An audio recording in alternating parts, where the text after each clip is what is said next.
Career കെയറിലേക്ക് സ്വാഗതം.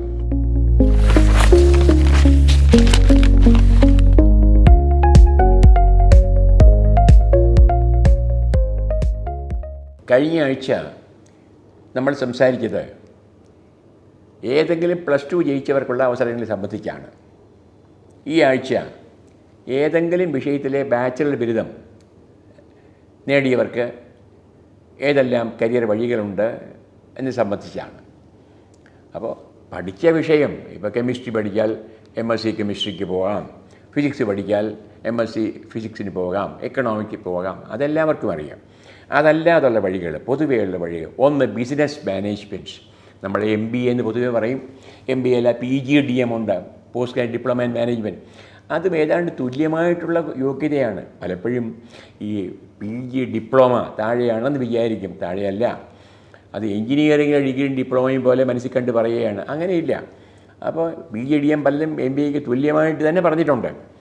അത് management പറയുമ്പോൾ സ്ഥാപനങ്ങൾ എങ്ങനെ നടത്തിക്കൊണ്ടു പോകണം, അതിൻ്റെ എല്ലാ പ്രവർത്തനങ്ങളും വരും. അത് പല ശാഖകളുണ്ട്.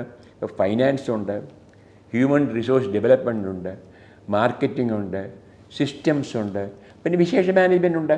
ഇപ്പോൾ rural management, forestry management, banking management, agri business management, textile management, luxury management, disaster management, അങ്ങനെ പലതുണ്ട്. അപ്പോൾ ഏതായാലും മാനേജ്മെൻറ്റ് കോഴ്സിലേക്ക് പോകാൻ നമ്മൾ ബാച്ചലർ ബിരുദം കൊണ്ട് നമുക്ക് സാധിക്കും. പലപ്പോഴും ടെസ്റ്റൊക്കെ എഴുതേണ്ടി വരും.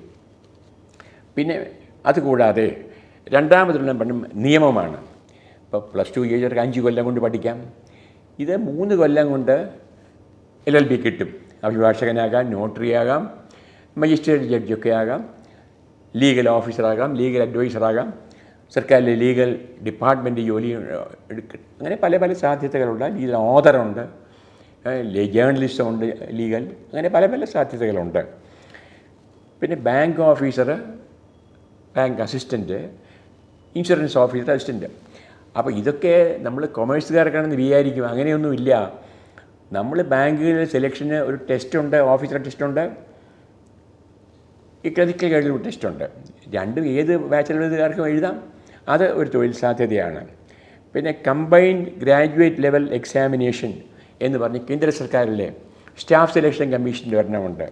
അത് ഗ്രൂപ്പ് ബിയും ഗ്രൂപ്പ് സിയും ഉള്ള ജോലിക്കുള്ളതാണ്. കേന്ദ്ര സർക്കാരിലെ ജോലിക്കുള്ള ഒരു മത്സര പരീക്ഷയാണ്. പ്രധാനപ്പെട്ട ഒന്നാണ് ജേർണലിസം. ഈ ജേർണലിസം എന്ന് പറയുമ്പോൾ ജേർണലിസം, അഡ്വർടൈസിങ്, പബ്ലിക് റിലേഷൻസ് എല്ലാം ചേർന്നാണ്. ഒരു ജേർണലിസ്റ്റ് ആകണമെങ്കിൽ അതിൽ പല ഗുണങ്ങളുണ്ടായിരിക്കണം. ഒന്ന്, നല്ല ഭാഷ സ്വാധീനത വേണം, നല്ല പൊതുവിജ്ഞാനം വേണം, ക്ലോക്കിൻ്റെയും കലണ്ടറിൻ്റെയും അടിമയാകാൻ പാടില്ല. ഇപ്പോൾ 6 മണിക്ക് തീവണ്ടി അപകടം ഉണ്ടായാൽ അതിൻ്റെ ചിത്രങ്ങൾ സഹിതമുള്ള റിപ്പോർട്ട് പിറ്റേ ദിവസത്തെ രാവിലത്തെ പത്രത്തിൽ വന്നേ മതിയാവൂ. അതിന് വേറെ വഴിയില്ല. പിന്നെ ആരെ കണ്ട് സംസാരിക്കാനുള്ള ധൈര്യം ഉണ്ടായിരിക്കണം. ഇപ്പോൾ ശിവായിയോട് സംസാരിക്കും, ഗവർണറോട് സംസാരിക്കും. അതിനുള്ളൊരു മനക്കരുത്ത്, ഉൾക്കരുത്ത് ഉണ്ടായിരിക്കണം. ഈ ഗുണങ്ങളൊക്കെ ആവശ്യമുണ്ട്. പക്ഷേ ഈ പത്രം മാത്രമല്ലല്ലോ. ഇപ്പോൾ ഇലക്ട്രോണിക് ജേർണലിസം വളരെ വലുതായിട്ട് വന്നിട്ടുണ്ട്, ഓൺലൈൻ ജേർണലിസം വലുതായിട്ട് വന്നിട്ടുണ്ട്. വളരെ നല്ല പ്രതിഫലം കിട്ടുന്ന വഴികളാണ് ഇപ്പോൾ ഇംഗ്ലീഷ് ടെലിവിഷനും പറ്റും പറയുന്നത്. മലയാളം ടെലിവിഷനും അവസരങ്ങളുണ്ട്. അപ്പോൾ അതുകൊണ്ട് ജേർണലിസം എന്ന് പറഞ്ഞാൽ ജേർണലിസം വളരെ വൈവിധ്യമാർന്ന മേഖലയായിട്ട് വന്നിട്ടുണ്ട്.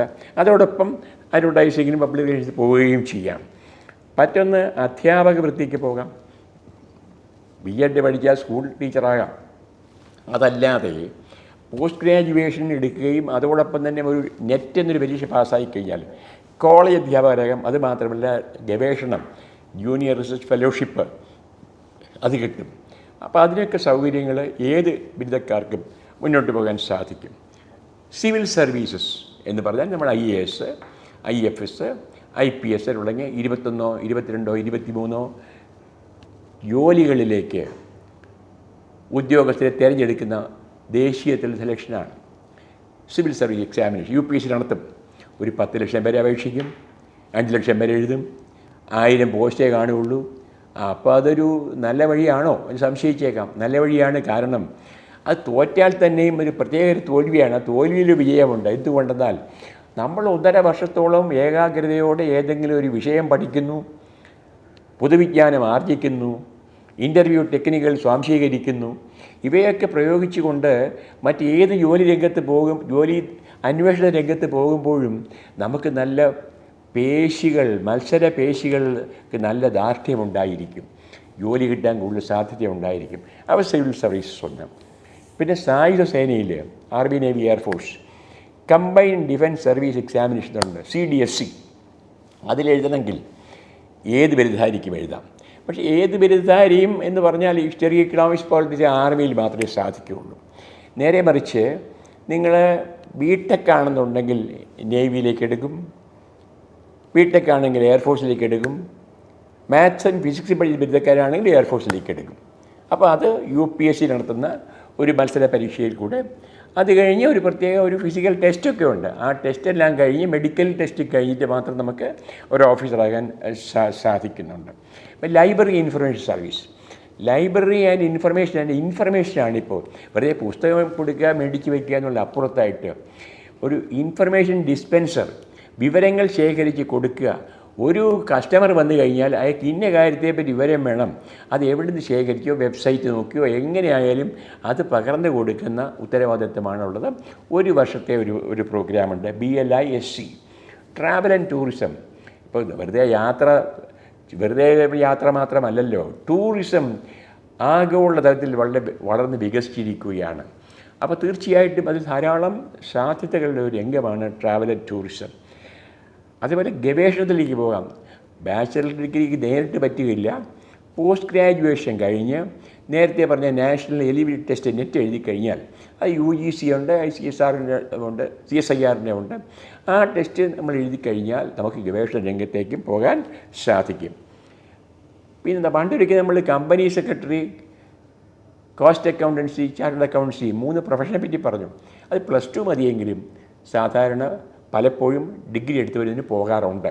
അപ്പോൾ ഞാനീ പറഞ്ഞ എല്ലാം കൂടി ക്രോഡീകരിച്ച് പറഞ്ഞാൽ ഏതെല്ലാമാണ് ഒരു ബിരുദധാരിക്കുള്ള വഴികൾ എന്ന് ചോദിച്ചാൽ, 1 MBA അഥവാ PGDM മാനേജ്മെൻറ്റ്, 2 3 വർഷ LLB, bank officer bank assistant, അടുത്ത് insurance officer insurance assistant, combined graduate level examination, journalism, advertising, public relations, B.Ed അധ്യാപകനായുണ്ട്, civil services, CDSC combined defence service examination, library information science, travel and tourism, ഗവേഷണം PG യോഗ്യതകൾ നേടിയിട്ട്, പിന്നെ CA CS cost accountancy. ഏത് +2കാർക്കും പോകാമെങ്കിലും ബിരുദധാരികളും പോകാറുണ്ട്. ഇതൊക്കെയാണ് ഏതെങ്കിലും വിഷയത്തിൽ ബിരുദം എടുത്തവർക്ക് പോകാവുന്ന വഴികൾ.